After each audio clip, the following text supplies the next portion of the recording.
teve também o depoimento do ex-presidente Jair Bolsonaro, né, que compareceu lá à Polícia Federal, havia expectativa de que ele não falasse, acabou falando, foram 2 horas de depoimento, o João Pedro Mello acompanhou e tem as informações aqui pra gente, né, João? Boa tarde para você. Oi, João, como que está sendo investigada a possível participação, alguma coisa assim, por parte do ex-presidente nesses atos?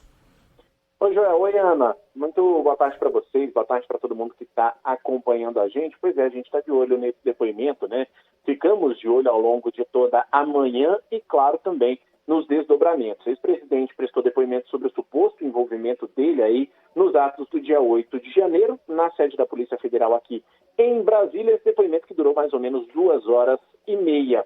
Nesse esclarecimento, Bolsonaro respondeu a todas as perguntas que foram feitas pelos investigadores, inclusive sobre as joias que foram dadas pelo governo da Arábia Saudita e sobre a relação com o ex-ministro Anderson Torres.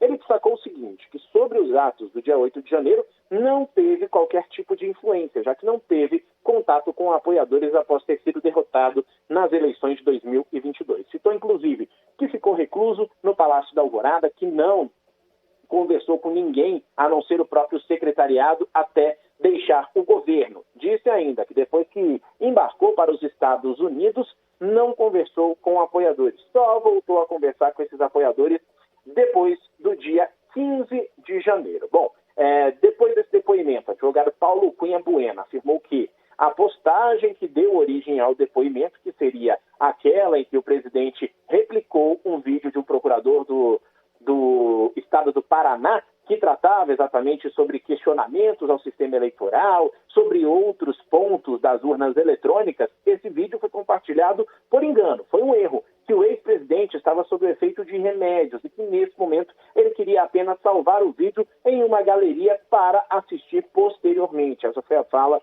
do advogado Paulo Cunha Bueno. Bom, esse foi o segundo depoimento do ex-presidente em investigações em curso no Supremo Tribunal Federal. A gente lembra que no início do mês ele foi ouvido sobre aquele envio irregular das joias oferecidas pelo governo da Arábia Saudita. Sobre isso, o advogado Daniel Tesser apontou que hoje o assunto é tratado como uma página virada pelo ex-presidente da República, assim como também o processo eleitoral de 2022. Esse depoimento foi determinado pelo ministro Alexandre de Moraes, do STF, após um pedido da Procuradoria-Geral da República, e nada impede que Bolsonaro preste um novo depoimento, ou seja, chamado a prestar um novo depoimento. Por quê? Há a expectativa ainda de que Anderson Torres preste depoimento sobre aquela operação determinada para a Polícia Rodoviária Federal, principalmente nas regiões Norte e Nordeste, e, claro, Bolsonaro pode ser convidado ainda a prestar depoimento sobre esse caso. Não existe, na verdade, nada previsto nesse momento, ou seja, não está previsto ainda esse depoimento,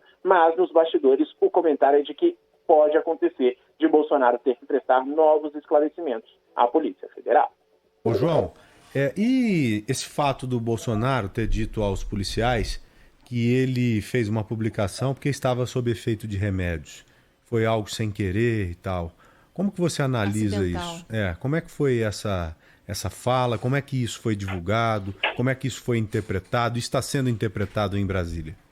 Olha, Joel, a questão é o seguinte, a gente está observando o que está sendo dito, né, nos bastidores daqui, o que Fábio Van Garten, que é também um dos membros da defesa de Bolsonaro, já que ele é publicitário e advogado, também destacou. Ele falou para a gente o seguinte, que todos os logs, né, ou seja, todos os dados referentes às redes sociais de Bolsonaro foram entregues hoje aos investigadores da Polícia Federal. Portanto, segundo o que ele passou, a ferramenta, no caso do Facebook, que é a rede que ele citou, seria muito suscetível a falhas. Por quê? Porque para compartilhar alguma coisa, a pessoa precisa somente clicar em um único botãozinho, não tem nenhum tipo de confirmar que você deseja replicar essa postagem. Ele disse que esse foi o erro, que o ex-presidente estava ali deitado numa cama de hospital, no momento queria salvar essa imagem e acabou clicando no compartilhar.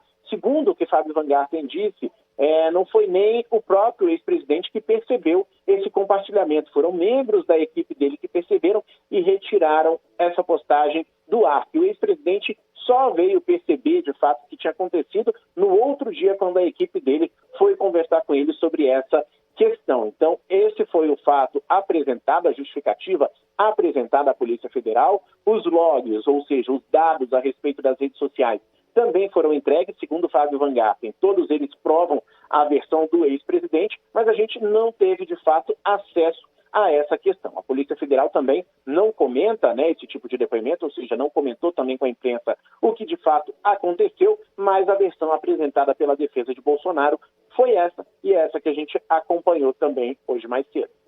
Ok, João. Muito obrigado, Entendi. viu, meu amigo? Valeu. Abração para você, querido. Imagina, um grande abraço. Tamo junto. Valeu. Valeu.